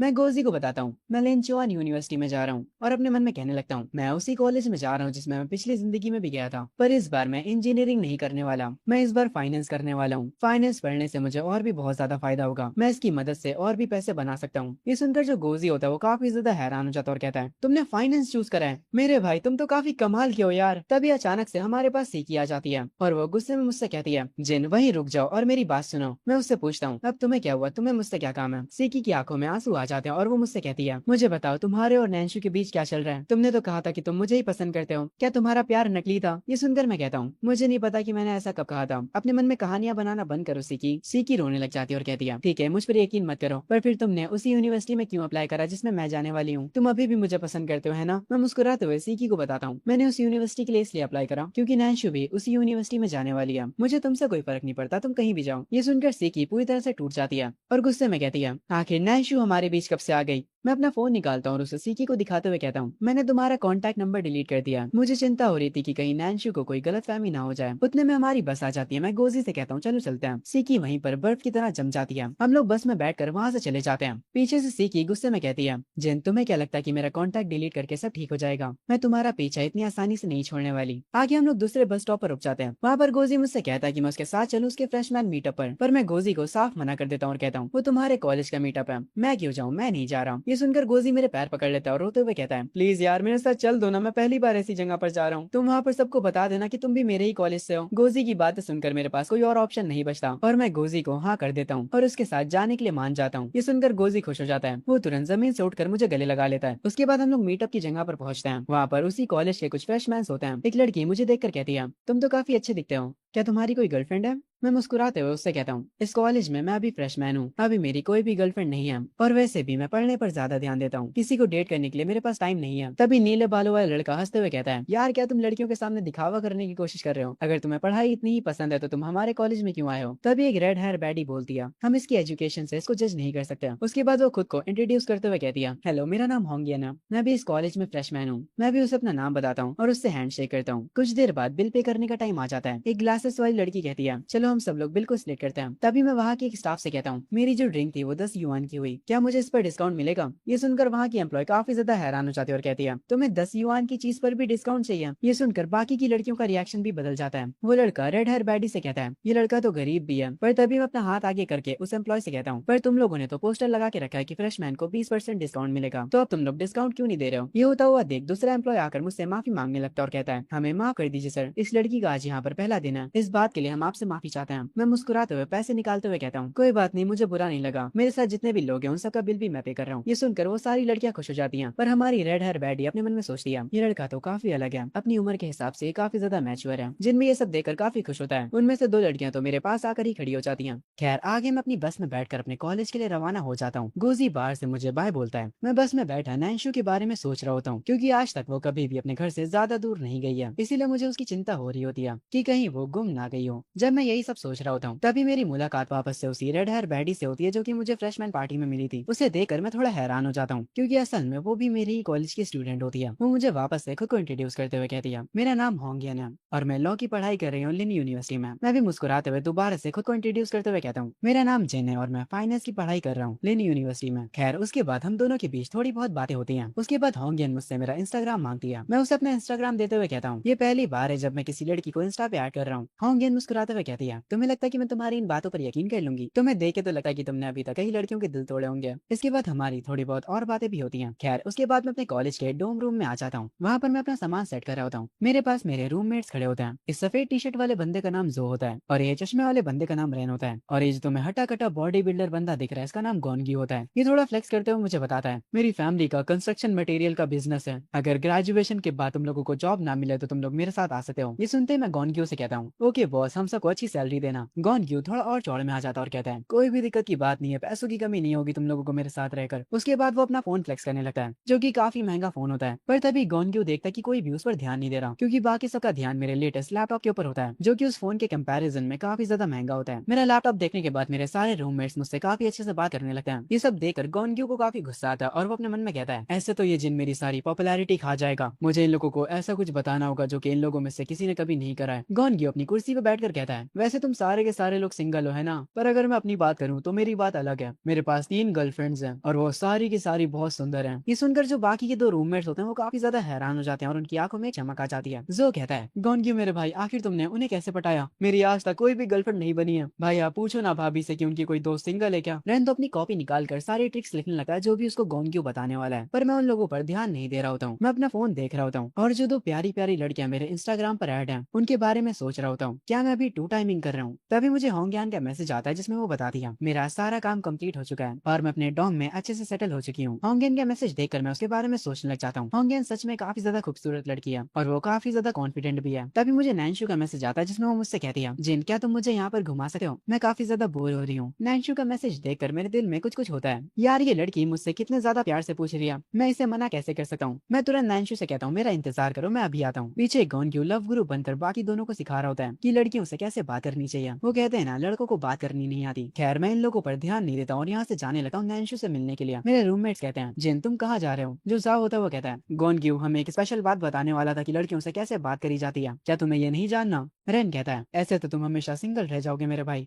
जो गोनग्यू होता है वो कहता है मैं मेन पॉइंट पर आने ही वाला था और तुम अभी ही जा रहे हो, अगर तुमने अभी मेरी बातों पर ध्यान नहीं दिया तो तुम हमेशा सिंगल रहोगे। मैं एक स्माइल के साथ पीछे मुड़कर कहता हूँ मुझे माफ करना दोस्तों, मुझे एक लड़की से मिलने जाना है। तुम लोग तो समझ ही सकते हो यार, अगर मैं टाइम पे नहीं पहुंचा तो वो नाराज हो जाएगी। ये सुनकर तीनों के होश उड़ जाते हैं। जो चमकती आंखों के साथ कहता है आज तो तुम्हारा पहला ही दिन है और तुम आज ही डेट पर जा रहे हो। रेन कहता है जो लड़के हमेशा शांत रहते हैं असल में वही सबसे प्रो होते हैं, असली प्ले बॉय तो हमारा भाई जिन है। जो होता है वो गोनग्यू पर गुस्सा करते हुए कहता है तुम्हारी सारी की सारी टेक्निक्स पुरानी हो चुकी हैं, अब तुम्हें अपने आप को अपग्रेड करना चाहिए। रेन भी गुस्साते हुए कहता है बिल्कुल सही कहा जो, असली डेटिंग एक्सपर्ट तो जिन है। गोनग्यू गुस्से में कहता है पहले ही दिन जिन एक लड़की से मिलने जा रहा है, ऐसा हो ही नहीं सकता, वो जरूर से झूठ बोल रहा होगा। गोनग्यू अपने मन में कह रहा होता है ये जिन हर चीज में मेरे से आगे कैसे हो सकता है, मैं इसे छोड़ूंगा नहीं। खैर दूसरी तरफ मैं नैन्शु के साथ होता हूँ। मैं उससे पूछता हूँ कि तुम्हें कैसा लग रहा है यहाँ आकर और तुम्हें अपने क्लासमेट्स के साथ पहला दिन कैसा लगा। नैन्शु थोड़ा सा उदास चेहरा बनाकर कहती है मुझे लगता है कि मैं अपने क्लासमेट्स के साथ ज्यादा फ्रेंडली नहीं हो पाई, मैं उनसे दोस्ती ही नहीं कर पा रही हूँ। मैं नैन्शु को समझाते हुए कहता हूँ कोई बात नहीं, पहले दिन ही सबसे दोस्ती नहीं हो जाती, थोड़े टाइम बाद सब नॉर्मल हो जाएगा। मुझे नहीं लगता कि मेरे बॉडीगार्ड सब कुछ नॉर्मल होने देंगे। जब नैन्शु बॉडीगार्ड्स का जिक्र करती है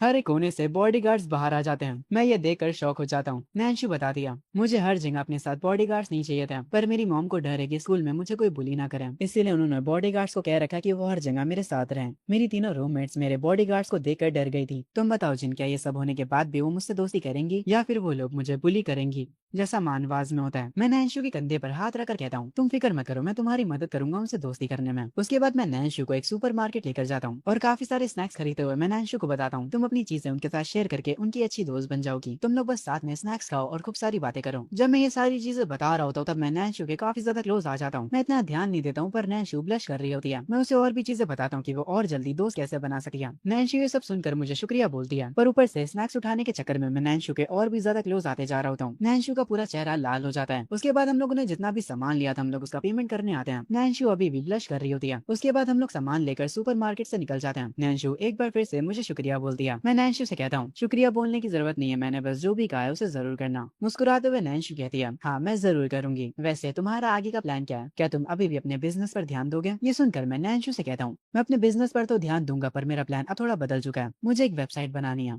ये सुनकर नैन्शु कहती है किस तरह की वेबसाइट, क्या तुम उस पर कोई सामान बेचोगे? मैं उससे कहता हूँ नहीं, मैं कंटेंट साइट बनाने की सोच रहा हूँ, मैं अभी बस इसके बारे में सोच रहा हूँ, तुम्हें बाद में समझ आ जाएगा। ये इंटरनेट का गोल्डन एज होने वाला है। पहले मैं कुछ कूल स्टोरीज और नॉवेल्स लेकर आऊंगा ताकि पब्लिक का उस कंटेंट साइट पर ध्यान जाए। उसके बाद मैं शॉर्ट वीडियोस को एक्सपेंड करवाऊंगा और फिर ई कॉमर्स मार्केट में भी कदम रखूंगा और धीरे धीरे मैं एक मैसिव बिजनेस एम्पायर को खड़ा करूंगा। नैन्शु को मेरी बातें समझ नहीं आती कि मैं क्या बोल रहा हूँ, पर फिर भी वो कहती है मुझे नहीं पता तुम किस बारे में बात कर रहे हो, पर फिर भी मैं तुम्हें पूरा सपोर्ट करूंगी। उसके बाद मैं रात में वापस अपने डॉम में आ जाता हूँ। मेरे पीछे गोनग्यू बैठा होता है। उसके बाद वो अपनी कुर्सी से उठता है और जाकर दरवाजे पर जोर से मारता है और मेरी तरफ देख कर कहता है जिन मेरे साथ बाहर आओ, मुझे तुमसे कुछ बात करनी है। मैं उसकी बात मान लेता हूँ, डॉम की छत पर चले जाता हूँ। मैं उससे पूछता हूँ आखिर मैटर क्या है। वो तेजी से मेरे पास आता है। मैं उससे कहता हूँ ये मत कहना कि तुमने मुझे यहाँ पर मारने के लिए बुलाया, मैं तुम्हें पहले ही बता दूं कि मैंने मार्शल आर्ट सीख रखी है। मैं फ्लेक्स नहीं करना चाहता पर मैंने गन या मजाकी से ट्रेनिंग ले रखी है। मैं इजीली 30 से 40 बंदों को एक साथ पेल सकता हूँ। पर मैं जो सोच रहा था उसका बिल्कुल उल्टा होता है। गोनग्यू तो मेरे सामने अपने घुटनों पर बैठ जाता है। मैं उससे कहता हूँ आखिर तुम ये क्या कर रहे हो? वो मेरा हाथ पकड़ता है और रोते हुए कहता है जिन मेरे भाई मेरी मदद कर दो यार। मैं उससे कहता हूँ ठीक है पर तुम अपने घुटनों पर क्यों बैठे हो, खड़े हो जाओ। गोनग्यू कहता है मुझे तुमसे कुछ जरूरी बात करनी है, मैं तब तक नहीं उठूंगा जब तक मेरी बात खत्म नहीं हो जाती। मैं भी अपने घुटनों पर बैठ जाता हूँ और उसके कंधे पर हाथ रखकर कहता हूँ अगर तुम्हें कुछ कहना ही है तो खड़े होकर कहो। अगर किसी ने हमें ऐसे देख लिया तो वो समझेगा कि मैं तुम्हें बुली कर रहा हूँ। गोनग्यू की आंखों से वापस से उसके आंसू बहने लगे और साथ में उसकी नाक भी। वो कहता है मुझे भी सबके सामने शो ऑफ करना है, पर जब भी मैं फ्लेक्स करने की कोशिश करता हूँ तुम मेरा प्लान खराब कर देते हो। मैं जब अपना फोन फ्लेक्स कर रहा था तब तुमने अपना लैपटॉप ही निकाल लिया। जब मैंने सोचा कि मैं अपने डेटिंग एक्सपीरियंस के बारे में फ्लेक्स करूंगा तब तुम एक लड़की से ही मिलने चले गए। गोनग्यू की बातें सुनकर मुझे उसके लिए बुरा लगने लगता है। मैंने बिना सोचे समझे ही उसके सारे प्लान बिगाड़ दिए। गोनग्यू अपने सर पर हाथ रखकर ऊपर की तरफ देखते हुए कहता है, अगर मैं सच बताऊं तो मैंने आज तक किसी लड़की का हाथ भी नहीं पकड़ा और कल हमारी पहली क्लास शुरू होने वाली है। गोनग्यू मेरा हाथ पकड़ता है और वापस से रोते हुए कहता है, मैं अपनी पूरी कॉलेज लाइफ सिंगल नहीं रहना चाहता, मुझे भी गर्लफ्रेंड बनानी है, कुछ करो। गोनग्यू को ऐसा करते देख मुझे मेरा पिछला जन्म याद आ जाता और मैं अपने मन में कहता हूँ, मैं भी तो इसकी ही तरह हुआ करता था, अटेंशन का भूखा। मैं गोनग्यू का हाथ पकड़कर उसे उठाता हूँ। मैं गोनग्यू की पैंट पर लगी मिट्टी साफ करते हुए गोनग्यू से कहता हूँ, हम सबको साथ में रहना है तो हम लोग दोस्त नहीं बल्कि भाई हैं, और भाइयों से मदद भी की तरह नहीं मांगी जाती, तो मुझे बस तुम्हारी मदद करनी है फ्लेक्स करने में, है ना? समझो तुम्हारा काम हो गया। ये सुनकर गोनग्यू खुश हो जाता और कहता है, जिन तुम सच बोल रहे हो ना, तुम मुझसे झूठ तो नहीं बोल रहे हो ना? मैं एक स्माइल के साथ उससे कहता हूँ, मैं तुमसे झूठ क्यों बोलूंगा, पर मैं पहले ही तुम्हें एक इंपॉर्टेंट बात बता दूं, जब तुम फ्लेक्स कर रहे हो तो हद से ज्यादा फ्लेक्स मत करना। अगर तुम ज्यादा फ्लेक्स करोगे तो लड़कियों को तुम्हारा एटीट्यूड पसंद नहीं आएगा। ये सब सुनकर गोनग्यू अपने आंसू पोंछते हुए कहता है, जिन तुम तो बिल्कुल मेरे माँ बाप जैसे हो, तुम मेरा कितना ख्याल रखते हो। डोर के पास खड़े जो और रन हमारी बातें सुन रहे होते हैं। जो कहता है, तुम्हें क्या लगता है गोनग्यू की कोई गर्लफ्रेंड बन पाएगी? रन कहता है, जब तक जिन हमारे साथ है सारी लड़कियां उस पर ही फिदा होने वाली हैं। खैर अगले दिन हमारा कॉलेज का पहला दिन होता है। क्लास के पहले दिन को लेकर जो और रन काफी ज्यादा नर्वस होते हैं, पर जो गोनग्यू होता है वो दोनों को मोटिवेट करते हुए कहता है, तुम लोग फिक्र मत करो, मेरे जैसा हैंडसम बंदा तुम लोगों के साथ चल रहा है, तुम लोग मेरे दोस्त हो इसीलिए कुछ लड़कियां तुमसे भी बात कर ही लेंगी। उसके बाद गोनग्यू मुझसे कहता है, मेरे भाई जिन तुम हमारा प्लान तो नहीं भूले हो ना? मैं उससे कहता हूँ, मुझे अच्छे से याद है, कोई भी प्रॉब्लम नहीं आने वाली। उसके बाद हम लोग क्लास में एंटर करते हैं। क्लास में लड़कियां एक दूसरे से आपस में बातें कर रही होती हैं। क्लास में सब लोग एक दूसरे को दोस्त बना रहे होते हैं। हर कोई एक दूसरे से बात और हंसी मजाक कर रहा होता है। तभी मैं गोनग्यू का फोन हाथ में पकड़कर उसकी जोर जोर से तारीफ करने लगता हूँ, तुम्हारा फोन तो सच में काफी कमाल का है, ये तो वही लेटेस्ट मॉडल है ना जिसका टीवी पर आता है। मैंने सुना है कि इसका कैमरा 30 मेगापिक्सल का है। यार तुम्हारा फोन तो कितना ज्यादा कमाल का है। मैं गोनग्यू को इशारा करते हुए कहता हूँ कि अब तुम्हारी बारी है फ्लेक्स करने की। मेरे इशारे को गोनग्यू तुरंत समझ जाता और कहता है, मेरे डैड ने मुझे ये कॉलेज जाने की खुशी में दिलाया था। ये फोन बस $12,000 का है। ये बस मेरे लिए काम चलाऊ फोन है। ये सुनकर मैं वापस अपनी एक्टिंग कंटिन्यू करता हूँ और कहता हूँ, क्या तुम सच बोल रहे हो? ये फोन $12,000 का है? तुम्हारे डैड तो सच में तुमसे बहुत ज्यादा प्यार करते होंगे। अगर मेरे पास ऐसा फोन होता तो मैं तो अपने सपनों में भी काफी खुश होता। हमारी बातें सुनकर सारी लड़कियों का ध्यान हम पर आ जाता है। सारी लड़कियां यही बातें करने लगती कि क्या गोनग्यू एक अमीर फैमिली का बच्चा है। पर तभी एक चश्मे वाली लड़की कहती है, ये लड़का एक फोन के ऊपर इतना फ्लेक्स क्यों कर रहा है? दूसरी लड़की भी उसकी बातों पर एग्री करती है। खैर जब गोनग्यू नोटिस करता है कि सारी लड़कियां उसे ही देख रही हैं, तो वो थोड़ा खुश होता है और कहता है, बहुत बढ़िया, अब मैं इन सबको याद रहूंगा, हमारा प्लान काम कर गया। पर मैं उन लड़कियों की तरफ देखते हुए अपने मन में कहता हूँ, वो गोनग्यू पर ध्यान तो दे रही है, पर मुझे नहीं पता कि वो उसके बारे में क्या सोच रही है। फ्लेक्स करने का भी एक स्टाइल होता है। अगर कुछ भी गलत होता है तो गोनग्यू अगले 4 सालों तक सिंगल ही रहने वाला है। दूसरी तरफ नैन्शु भी अपनी क्लासमेट्स के साथ हॉल से गुजर रही होती है, पर नैन्शु और उनके बीच थोड़ा डिस्टेंस होता है। वो लोग हमारी क्लास के सामने से गुजरते हैं, पर जैसे ही नैन्शु हमारी क्लास के सामने से गुजरती है, हर एक लड़का उसे देखकर पगला जाता है। गोनग्यू है, वो लड़की जो अभी यहाँ से गई वो तो बहुत ज्यादा सुंदर है। तभी नैन्शु मुझे देखकर मेरी विंडो के पास रुकती है। मैं एक स्माइल के साथ उसे देखता हूँ। मुझे देखकर उसके चेहरे पर भी एक प्यारी सी स्माइल आ जाती है। मुझे और नैन्शु को आपस में बातें करते हुए देख उसकी क्लासमेट देख लेती हैं। वो लोग आपस में कहने लगता है, नैन्शु तो उस लड़के के साथ काफी क्लोज लग रही है, शायद से वो लड़का फाइनेंस क्लास में पढ़ता है, कहीं वो नैन्शु का बॉयफ्रेंड तो नहीं है। खैर आगे से ही शिफ्ट होता है। मैं और मेरे दोस्त रेस्टोरेंट में कुछ खाने के लिए आए होते हैं। गोनग्यू अपने हाथों से मुझे एक ड्रिंक बनाकर देता है और कहता है, तुम्हारी वजह से आज लड़कियों के सामने मेरा अच्छा इंप्रेशन बना है, आज से तुम जिंदगी भर के लिए मेरे भाई हो। हम सारे दोस्त आपस में अपनी ड्रिंक्स शेयर करते हैं। उसके बाद हम लोग अपनी अपनी ड्रिंक्स पीने लग जाते हैं। गोनग्यू अपने क्लास की कुछ लड़कियों के बारे में बात करता है और कहता है, हमारे क्लास में क्या कमाल की लड़कियां हैं। तुम लोगों ने सोंगचिन की आंखें देखी ना, वो कितनी ज्यादा प्यारी थी। जब आज उसने मेरी तरफ देखा तो मेरा तो दिल ही रुक गया था। और वो शियाओ गोल्डन बालों वाली, उसका फिगर कितना कमाल का था। जो गोनग्यू की बातें सुनकर उससे कहता है, गोनग्यू क्या तुम्हें यकीन है कि सोंगचिन तुम्हारी ही तरफ देख रही थी? मुझे तो लगता है वो तुम्हारे पास बैठे जिन को देख रही थी। रेन भी जाओ की बातों पर एग्री करता है। गोनग्यू इन लोगों की बातें टालते हुए कहता है, नहीं नहीं, तुम सारे लोग गलत हो। वो लड़कियां डायरेक्ट मेरी तरफ देखने में थोड़ा शर्मा रही थी। वो लोग असल में जिनको देखने का नाटक कर रही थी, ताकि किसी को शक ना हो पाए कि असल में वो लोग मुझे देख रही हैं। गोनग्यू की बातें सुनने के बाद जाओ और रन का रिएक्शन देखने वाला होता है। गोनग्यू दोबारा कहता है, अगले हफ्ते मैं उसे चाय के लिए इनवाइट करूंगा और जरूर से उसे अपनी गर्लफ्रेंड बना लूंगा। इन लोगों की बातें सुनकर मैं अपने मन में कह रहा होता हूँ, अभी इन लोगों को जमाने के बारे में कुछ नहीं पता। ये लोग कितने इनोसेंट और कॉन्फिडेंट हैं, बिल्कुल वैसे जैसे मैं हुआ करता था। तभी मेरे फोन पर एक मैसेज आता है। जब मैं अपना फोन उठाकर वो मैसेज चेक करता हूँ तो वो मैसेज होंगयान का होता है। वो मुझसे पूछती है कि मैं अभी कहाँ पर हूँ। मैं उसे बताता हूँ कि मैं अपने दोस्तों के साथ लंच करने के लिए बाहर आया हूँ। ये सुनकर होंगयान मुझे बताती है, मैं भी अपने न्यू रूममेट्स के साथ कहीं लंच पर जाने वाली हूँ, क्या तुम्हें कोई अच्छा रेस्टोरेंट पता है? मैं उससे कहता हूँ, जहाँ पर हम अभी आए हैं वो काफी अच्छा रेस्टोरेंट है। जिस पर होंगयान बोलती है, क्या मैं भी तुम्हें ज्वाइन कर सकती हूँ वहाँ पर, अगर तुम्हें बुरा न लगे तो? ये सुनकर मेरे चेहरे पर एक हल्की सी स्माइल आ जाती है और मैं उससे कहता हूँ, कोई दिक्कत की बात नहीं है, तुम हमें ज्वाइन कर सकती हो। तभी गोनग्यू मेरे कंधे पर हाथ रखकर कहता है, यार हर वक्त फोन में मत लगे रहा करो। वैसे बताओ तुम्हें क्लास में कौन सी लड़की सबसे ज्यादा पसंद है? ये सुनकर मैं उससे कहता हूँ, मुझे अभी किसी भी लड़की में इंटरेस्ट नहीं है, मैं बस अपनी पढ़ाई पर फोकस करना चाहता हूँ। ये सुनकर मेरे तीनों दोस्त हैरान रह जाते हैं। जो खड़ा होकर कहता है, क्या तुम सीरियस सीरियस हो? अभी सबसे बढ़िया मौका है गर्लफ्रेंड बनाने का, पर तुम तो इन चीजों पर ध्यान ही नहीं दे रहे हो। गॉन क्यों कहता है, जिन ब्रो क्या तुम कूल बनने की एक्टिंग कर रहे हो? मुझे लगता है कि तुम्हें खुद पर यकीन नहीं है कि तुम गर्लफ्रेंड बना सकते हो। मुझे सब पता चल गया, तुम रिजेक्ट होने से डरते हो। खैर इसकी बातों पर ध्यान नहीं देते, ये पागल बंदा है। मुझे होंगयान का कॉल आता कि वो लोकेशन पर पहुंच चुकी है। तभी रेन की नजर रेस्टोरेंट के बाहर खड़ी होंगयान पर पड़ती है, जो कि बाहर खड़ी काफी खूबसूरत लग रही होती है। तीनों लड़के उसे देखते ही रह जाते हैं। जब मेरी नजर होंगयान पर पड़ती है तो उसे देखकर अपने मन में मैं कहता हूँ, होंगयान का फैशन सेंस सच में काफी बढ़िया है। मैं होंगयान को देख रहा होता हूँ, ये चीज गोंगयोन नोटिस कर लेता और कहता है, जिन ब्रो उसे देखना बंद कर दो, वो तुमसे नहीं पटने वाली। उसके लेवल की लड़कियां हमारी औकात के बाहर हैं। मुझे तो पक्का यकीन है कि उसका कोई बॉयफ्रेंड भी होगा। मैं मुस्कुराते हुए कहता हूँ, तुम फिक्र मत करो, उसका कोई बॉयफ्रेंड नहीं है। और वैसे भी तुम्हें अपनी औकात के बाहर सपने देखने चाहिए, क्या पता वो सच हो जाए। ये सुनकर मेरे तीनों दोस्त हंसने लगते हैं। जो कहता है, जिन भाई सपने देखना अच्छी बात है, पर तुम्हें रियलिटी भी पता होनी चाहिए। गोंग्यू काफी कॉन्फिडेंस के साथ कहता है, तुम्हें हमारी क्लास की लड़कियों पर ध्यान देना चाहिए, उन्हीं लड़कियों को हम पटा सकते हैं। तभी रेन नोटिस करता है कि जो होंगयान है वो हमारे टेबल के पास आ रही है। गोंग्यान जैसे ये सुनता है वो तुरंत अपने बाल सेट करने लगता है। होंगयान इधर उधर देखने लगती है, तभी उसे मैं दिख जाता हूँ। वो मुझे देखकर थोड़ी खुश होती है और मेरे पास आकर बैठ जाती है। उसे मेरे पास बैठा देख रेन और जोतो पूरी तरह से पगला जाते हैं, और जो गोंगी होता है वो तो सदमे में ही चला जाता है। होंगयान मेरे पास बैठकर मुझसे काफी सारी बातें करने लगती है। मेरे तीनों दोस्त मुझे ही देख रहे होते हैं। उनका रिएक्शन देखकर मैं तुरंत कहता हूँ, तुम लोग इसे नहीं जानते हो, इसका नाम होंगयान है और ये हमारे कॉलेज से लॉ की पढ़ाई कर रही है। और होंगयान ये तीनों मेरे रूममेट हैं। इस लड़के का नाम है गोंग्यो और ये काफी बढ़िया बंदा है। और ये जो है, और ये चश्मे वाला रैन। होंगयान सबको हेलो बोलती है। रैन रोते हुए मुझसे कहता है, जिन आखिर इतनी प्यारी लड़की तुम्हें कहाँ मिली? रैन की बात सुनकर होंगयान थोड़ा सा मुस्कुराती है और उसकी मुस्कुराहट देखकर तीनों लड़के उस पर फिदा हो जाते हैं। तभी होंगयान कहती है, असल में मैं ही जिनसे आज मिलना चाहती थी। तीनों लड़के जो पहले काफी ज्यादा खुश होते हैं, ये बात सुनकर वो तीनों वापस से सदमे में चले जाते हैं। रैन कहता है, गोंग्यो तुमने वो सुना, इस लड़की ने जिनको सामने से मिलने का कहा। गोंग्यो कहता है, मैंने सब कुछ सुना, अगर ये हमारे साथ रहा तो हम तो कभी गर्लफ्रेंड बना ही नहीं पाएंगे। मैं होंगयान से आगे पूछता हूँ, तुमने तो कहा था कि तुम अपनी रूममेट्स के साथ आने वाली हो, तो तुम्हारी रूममेट्स कहाँ पर हैं?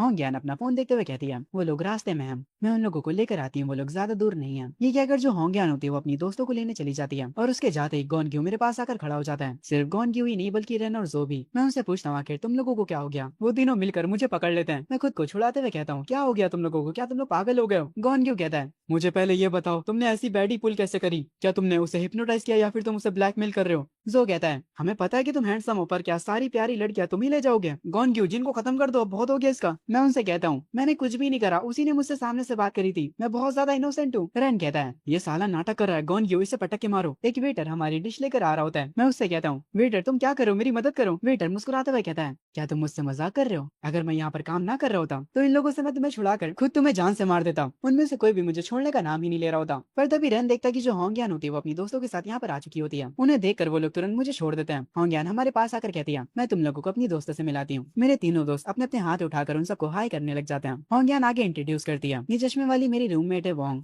और ये गुलाबी बालों वाली लड़की सीकी है। वो ट्विस्ट यार, सीकी होंगयान की दोस्त निकली। सीकी काफी गुस्से में लग रही होती है। खैर मैं सीकी और उसकी दोस्त को पहचान जाता हूँ, पर मैं उन्हें ना जानने की एक्टिंग करने लगता हूँ। हम सब टेबल पर बैठ जाते हैं। जो होंगयान होती है वो मेरे कंधे पर हाथ रखे होती है। सीकी हमें देखकर अपने मन में कहती है, जिन मुझे ना पहचानने की एक्टिंग कर रहा है। सीकी का रिएक्शन देखकर उसकी दोस्त होंगयान से धीरे से पूछती है, होंगयान मुझे बताओ कि तुम्हें इनमें से कौन सा लड़का पसंद है? होंगयान कहती है, ऐसी कोई भी बात नहीं है, तुम ज्यादा ही सोच रही हो। सीकी की दोस्त कहती है, घर से निकलने से पहले तुमने 5 बार अपने कपड़े बदले थे और तैयार होने में काफी टाइम लगाया था, इसीलिए नाटक करना बंद कर दो। ये सुनकर होंगयान ब्लश करने लगती है और धीरे से बोलती है, ठीक है, जिसको मैं पसंद करती हूँ उस लड़की का नाम है जिन। वोंग होंगयान से पूछती है, तो तुम्हें उसमें क्या पसंद है? होंगयान कहती है, वो बाकी सारे लड़कों से अलग है जिनसे भी मैं अभी तक मिली हूँ, वो स्पेशल है और काफी अच्छा भी दिखता है। ये सब सुनकर सीकी को काफी गुस्सा आ रहा होता है। होंगयान अपने मन में कहती है, सारी लड़कियों को नजर आता है कि जिन कितना स्पेशल है, पर सीकी को छोड़कर। जो गोंग्यो होता है वो सीकी से पूछता है, हे सीकी तुम क्या खाना पसंद करोगी? पर सीकी कहती है, मेरा मन नहीं है। गोंग्यो आगे कहता है, यहाँ का खाना काफी मजेदार है, तुम एक बार ट्राई तो करो। सीकी थोड़ी इरिटेट हो जाती है और कहती है, मैंने कहा ना मुझे भूख नहीं है।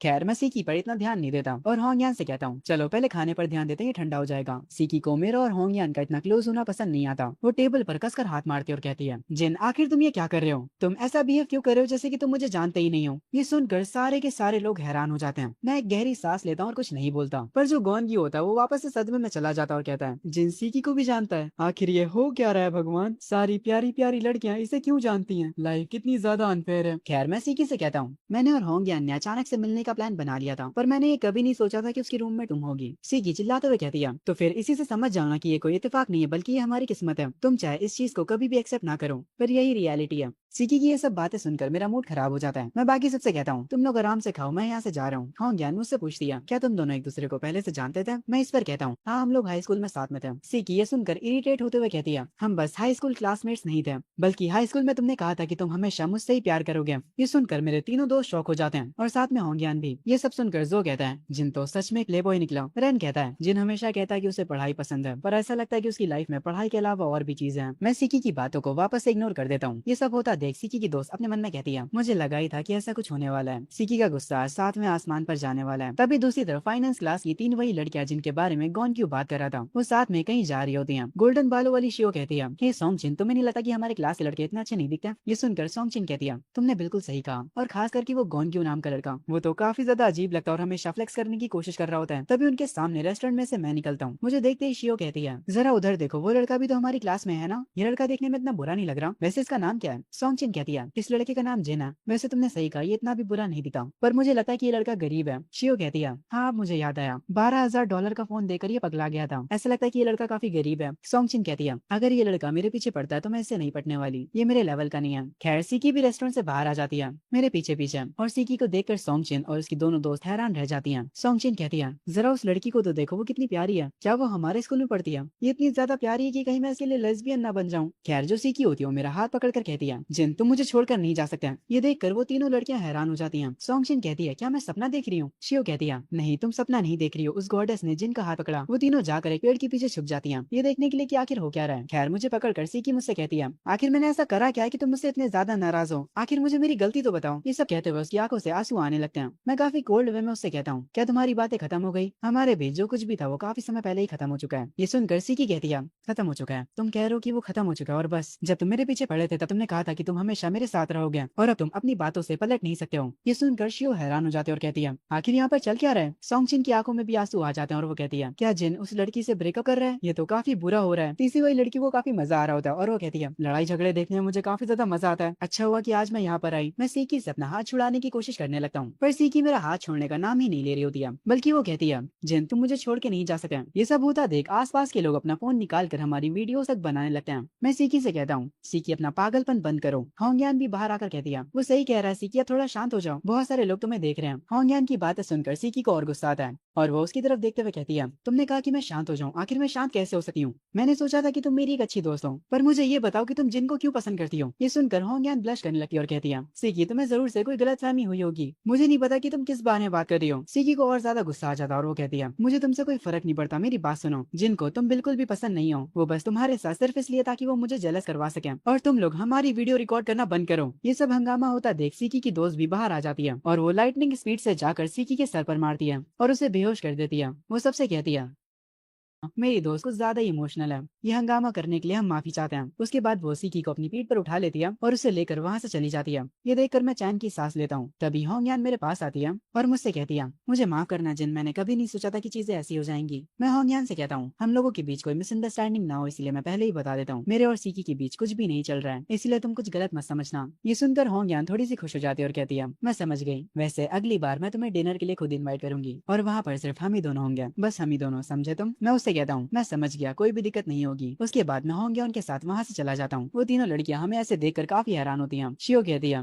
ये जिन तो अलग ही लेवल का बंदा है, दो इतनी प्यारी लड़कियां इसके पीछे आपस में लड़ रही हैं। दूसरी लड़की कहती है हाँ मुझे भी इस बात पर यकीन नहीं हो रहा, वो इतनी हाई लेवल की लड़कियों के साथ घूम रहा है। ये सुनकर सोंगचिन कहती है आखिर तुम किस लेवल के बारे में बात कर रही हो? मुझे नहीं लगता कि वो दोनों लड़कियां मुझसे ज्यादा सुंदर हैं, और जैसा मैंने पहले कहा था अगर जिन मेरे पीछे पड़ता है तब भी मैं उसे नहीं चुनने वाली। वही दूसरी लड़की कहती है यार तुम कितनी ज्यादा ऑब्सेस्ड हो खुद से, क्या तुम्हें लगता है कि जिन तुम्हें पसंद करेगा? ये कहकर वो और शियो आगे जाने लगते हैं। सोंगचिन पीछे से कहती है आखिर तुम लोग क्या बात कर रहे हो, क्या मैं उन दोनों से प्यारी नहीं हूँ? शियो पीछे मुड़कर कहती है अगर तुम्हें ये सोचकर खुशी हो रही है तो सोचती रहो, हमने तो कुछ भी नहीं कहा तुम्हें। सोंगचिन आगे बढ़ते हुए कह रही होती है नहीं मुझे सच सच बताओ, क्या मैं जिनके लायक नहीं हूँ? खैर यहीं पर ये पार्ट खत्म हो जाता है। इसका नेक्स्ट पार्ट तब आएगा जब हमारे 87 के सब्सक्राइबर्स हो जाएंगे। इसका पार्ट 2 अगर तुम्हें जल्दी चाहिए तो ये तुम पर डिपेंड करता है। अगर अभी तक सब्सक्राइब नहीं करा है तो कर लो, और हाँ वीडियो को जल्दी से हाइप कर दो ताकि ये वीडियो और लोगों तक पहुंचे और मैं इसका नेक्स्ट पार्ट जल्दी से जल्दी ला सकूं। तो बाय बाय, मिलते हैं अगली वीडियो में।